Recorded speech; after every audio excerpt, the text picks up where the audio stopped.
Tashi Dile and good morning everyone from GD. आज ठ्याक्कै एसियाको सबभन्दा टप हाइएस्ट गुरुमुची स्तूपा 172 फिटको ठ्याक्कै निर्माण कम्प्लिट सकेछ। अब बस कलर गर्न मात्र बाँकी रहेछ। उर्गे नचल्छ पे मगेछ तो मलाई चाहिँ के उठ्यो पे म चाहिँ नेसेसुर खुर्दो खान ममो के जसो नरुगे चिनिए लुप जैसे गुरु पे म से दे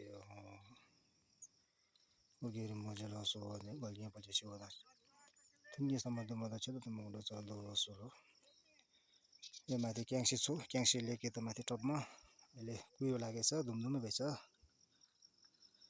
गुम्बा पनि छामखाङहरु ठासीहरु पनि सबै कम्प्लिट भुल्लाइ छ। यता योलुङ सेवा यो मुनि रोसी यो डिल पछाडी चाहिँ जिरी बजार।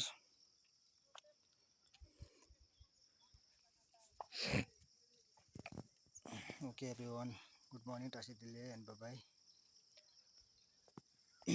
This is my सायद म योसँग 7 चोटि आइसकेँ होला ठ्याक्कै यहाँ निर्माण भएको देखि गुरुमुची स्तूप निर्माण भएको देखि।